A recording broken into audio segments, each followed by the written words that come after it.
Well, hello, welcome to the Physics Basics. Usually our videos are going to be about 10 minutes long,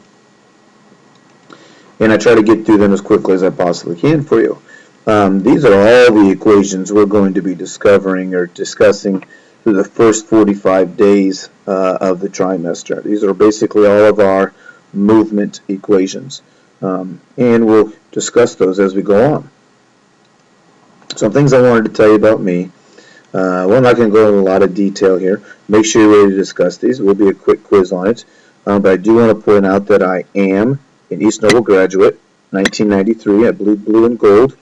In my high school career, we won 2 games in football. Basketball, we won 66 games. We won 2 sectionals, 3 conferences. I was in wrestling. I was a sprinter in the 200 and the 400. And it is the Sean Kimmel Track and Field Stadium, I'm sure as many of you have heard. This right here is actually a little bit old. Man, this is really old now because I've actually been coaching basketball. This is my 15th year of coaching basketball. I did have a really awesome middle school record. I will boot that. And you see here, I know you guys are really excited to hear that. But let's get on here then. More notes, more things you need to know. Syllabus rules. Be in your seat when the bell rings. Stay in the seat after the bell rings. Be quiet. You're going to keep a notebook. 200 points at the end of the trimester. It's about 20% of your grade. Not exactly, but we'll see how that finishes out. If you have questions about that, ask me. I can't tell you how many students at the end of the trimester always say, "You didn't say anything about the notebook, Mr. Kimmel." Yes, I did, the very first day. Late work. I want to point this out. You cannot take a unit test until all of your homework from that chapter is turned in. You can take the next day when we do corrections for 50% credit if you'd rather do that instead of doing the homework. But you're not going to take it the same day if you've not done the homework. It's like not coming to practice and then expecting the coach to let you play in the game. None of you are good enough that I'm going to let you play in the game or take your test without being at practice. You've got to do your homework. Tardies, that's just never a big problem, but here it is. You can see my policy. Here we're talking about that notebook that I didn't say anything about again. Oh, wait a minute. Yes, I did the first day. Here it tells you how I expect the 4 sections to be laid out. Here is your grade distribution for the class. I'm pointing out that your tests are 35% of your grade, your assignments are only 10% of your grade. But if you haven't done the assignments, you get a 0 out of 10 there. But if you haven't done the assignments, you can only get at most 17 out of 35% of your test grades because you're going to have to take it the second day as test corrections for half credit. So out of that 45%, you're only getting 17.5% in the class. We'll talk more about that if you understand. But again, if you've not done the assignments, you're not taking the test. Alright, more into something that you guys thought physics would be about. So let's talk about this right now then. Significant digits. I'm sure you've talked about this in your other classes. Estimate the mass of the rock to be 45 pounds. And that probably should be, let's go ahead and mark that out. And it should probably be, is that better for some of you? Understand the first number 4 is 100% correct. That is a measured number. But the second number in this is an estimate. This number has 2 significant digits, meaning the ones that are correct and the estimated ones are significant. How many significant digits are there in 393? Well, we have the first 2 numbers are measured. The last one is an estimate. So all 3 of these would be significant. In the next one, 41.09. Well, this 0 becomes tricky, but these first 3 are all measured, and this 9 is an estimate, so we have 4. In this case, 0.89. This 0 goes down as we call a placeholder. The 8 is correct. The 8 is a measured one, and the 9 is an estimated one, so we have 2. The placeholder we don't really count. And then we have 109.3, so the first three are all measured. The last one is an estimated one, but there's 4 digits here. Well, that's 0. Why does 0 not count? Well, examples. 1005. These two middle zeros here, they as well, those right there are actually measured. They're not placeholders. We measured it to be exactly, precisely, let's say this is meters, 1.00 meters, and then we estimated this last one. So these are not just placeholders. That was exactly 0.00 meters in those spots.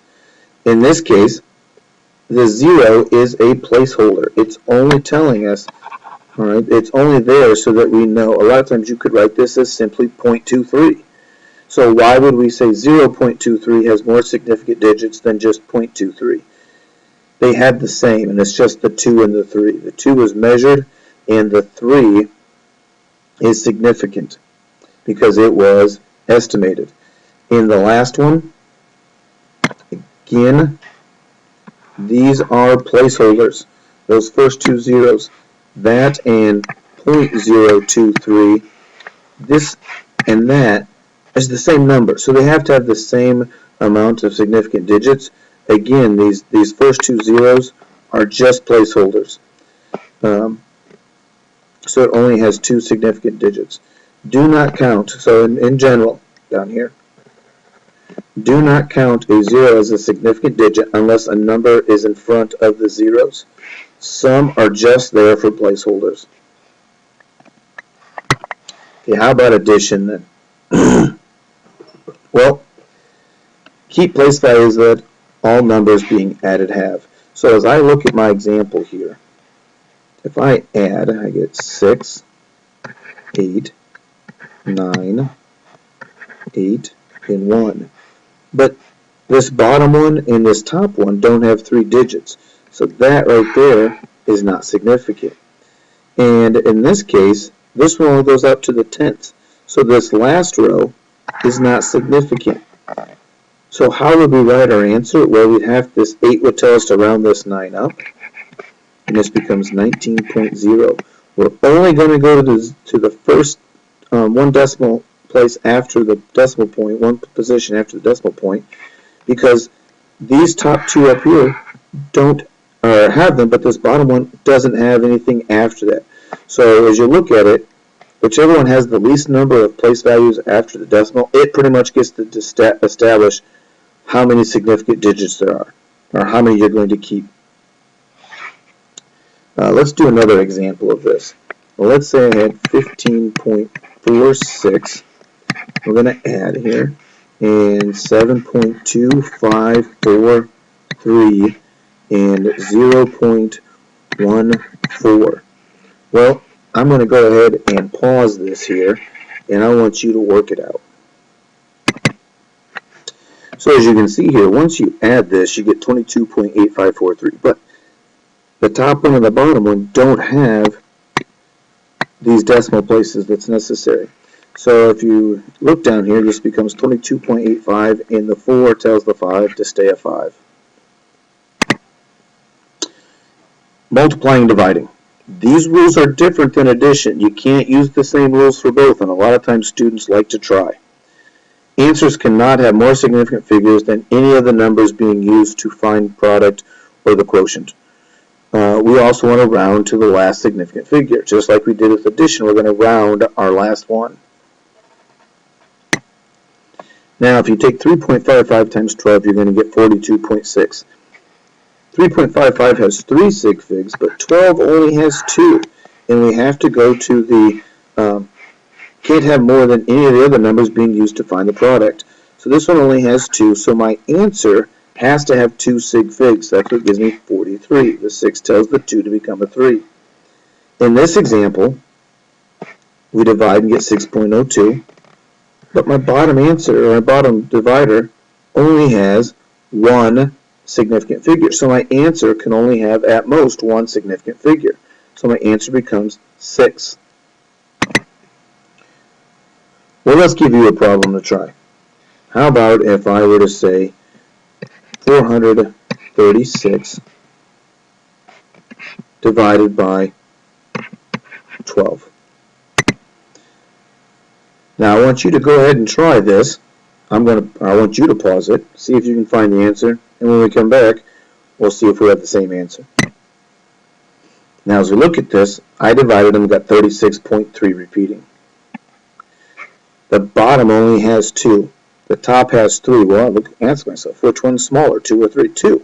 So my final answer can only have 2 significant figures in it. And that 3 tells the 6 to stay a 6, so it's 36. Well, that's all for today when it comes to significant figures. We'll talk more about this tomorrow, and best of luck.